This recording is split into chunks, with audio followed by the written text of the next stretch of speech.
Hi everyone. Today I wanted to teach you how to use the pendulum to find out if your crush likes you back. Well, obviously we can use the pendulum for a lot of different things, but sometimes we have that crush and we just can't tell if they like us back. We don't really know. We can't tell the signs. And so forth. So we're going to ask the pendulum to tell us. I have been using pendulum for years, and I use it for all kinds of things. Pretty much anything that I feel like I just need a little help. I've asked friends, I've asked family, or maybe I don't want to, and I just want to connect with something bigger than myself to get an answer. Now, how does the pendulum work? So there's varying theories. There's lots of ways to use the pendulum. I'm here to tell you how I connect to it and how I use it. So the pendulum is generally a chain with, a stone or even just a piece of wood. You can make one yourself. It's really fun to find like beautiful pendulums at your, spiritual gem store. But it's a chain with, something weighting it down at the bottom. And the idea is that if you can clear yourself out of the way and you ask the pendulum, then the energy of, your higher self, the universe, your spirit guides, maybe all of them can maybe vary on who might come through, but the energy of it can, sway the pendulum one way or another. And in some way you can kind of think of it as a similar thing to having your intuition, where you just have this feeling where and some people call that being divinely guided, or a little bit of a psychic hit. The pendulum is like a literal like version where you can see it. You can see that feeling. So to get started, first of all, you want to be able to get yourself out of the way, as I said. So you kind of like have to find your center. If you are a meditator, you meditate for a minute and try to just take a little bit of calm. And so just a couple breaths.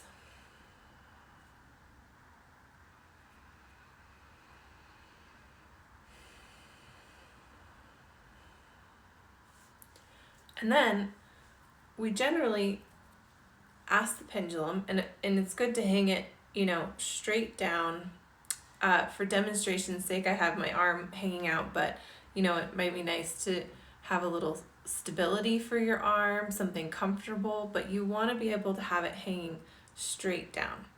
Now, the way that I've was taught to use the pendulum, the way I use it, is sort of as a training. Like, some people think that, this means yes, and perhaps this means no,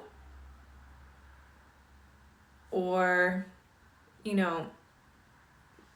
whatever it is, maybe one way is yes and the other is no. Either way, generally the pendulum works through yes and no questions. Obviously, it can't give you more than that. Some people have a maybe in there. I use it as, for me, this means yes.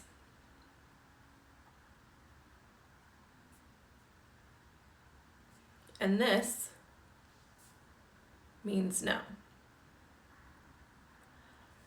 So once you have your pendulum, it's good to like train it. So you kind of just take it and you say, show me yes. And having a little patience, having a little bit of, neutrality when you're waiting. You just say, show me yes. And you can do it in your mind too. Just show me yes. Show me yes. You sort of feel the question, you feel yourself connecting to something bigger in the question. Show me yes. Okay, and then once you get your answer, you can stop the pendulum. It's easier to do that than, asking another question while it's spinning. That can get confusing. So you can stop it and then say, show me no. And for me, no looks like this. And so part of using the pendulum is practice and training the pendulum. You have a connection with it and practicing, just the movements, the feeling of it. And you might sometimes think, am I spinning this? Am I doing that?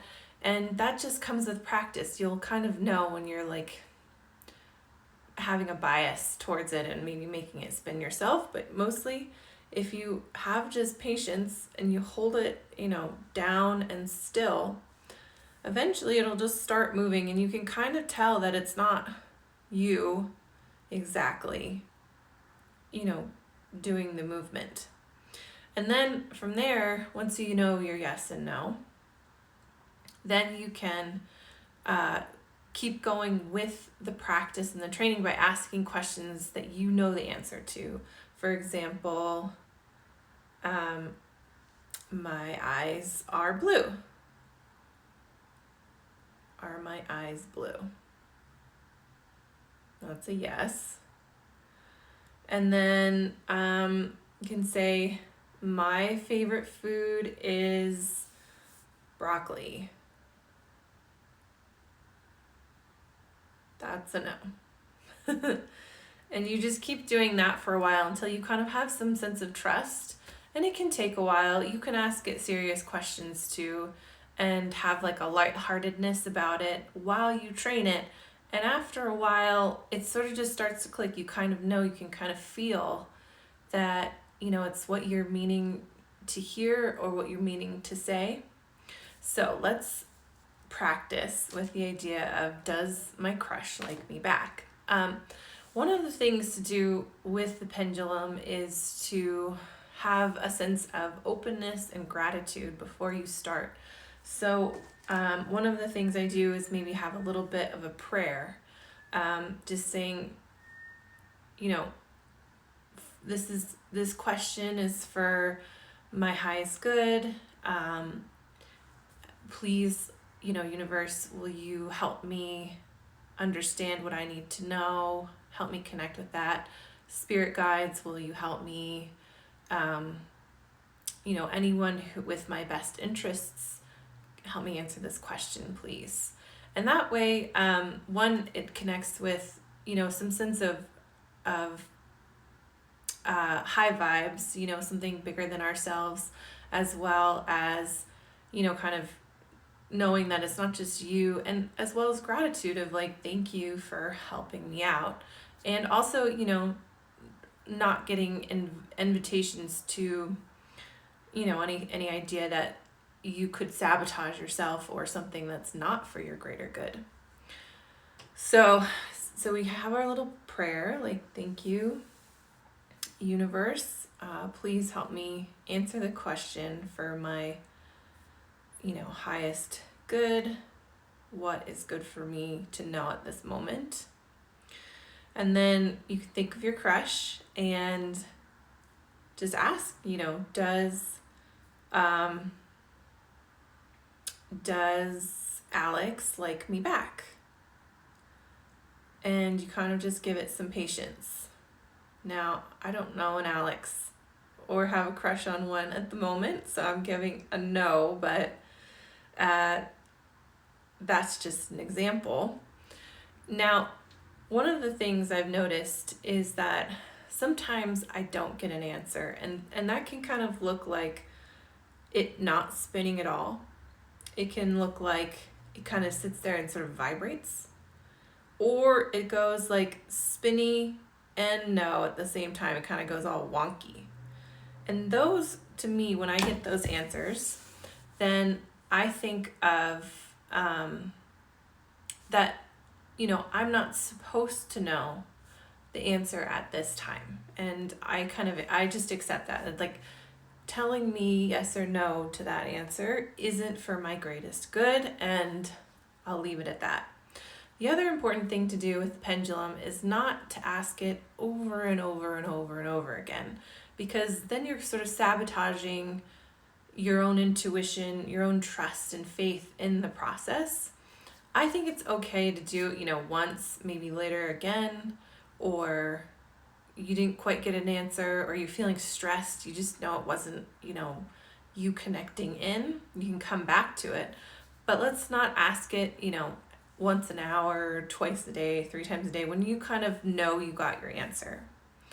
Now, things to keep in mind. Does the crush like me back? So why ask the pendulum? Why ask the universe this? Well, it's kind of like getting, confirmation. Obviously, it brings some confidence to the situation. Again, because if you can't read the signs, you don't want to freak them out by asking your friends. Maybe it's just the first step of like, maybe you kind of know, but you want to check and see. All right, here's one other way of using the pendulum with this question, because sometimes our biases come in and we just can't tell, and we are influencing the way the pendulum swings, even if perhaps a friend is asking for you or whatever. So one way to do this is to have a piece of paper that says yes and another piece of paper that says no. And you fold them up, make them indistinguishable, like you can't really tell. Maybe a friend does this for you, and you shuffle them around and you set them out on a table separately. And so then you can say, does Alex have like me back? And the other key thing to asking pendulum questions is to be detailed. So maybe Alex likes you, but as a friend. So you kind of want to be like, does Alex have a crush on me back? Does Alex want to go on a date with me? That kind of thing. Because I think like you back does have the implication that it's like you back, like you like them, but always be clear. So you can have your 2 pieces of paper, and one is yes and one is no, and you can hold your pendulum over each piece of paper and kind of see, which one it swings a yes to, a confirmation over. So if it swings it over, a yes over the piece of paper that says no, then that's your answer. And that can be a good way to take the bias out of the question, because you don't know which piece of paper says yes and which says no. And you can do that, of course, with lots of things. Say you're trying to choose, what brand of face wash will benefit you the most. You can write all the brands down and then have your pendulum swing over them. And, sometimes there can be more than one yes in that kind of scenario, but that's just an example.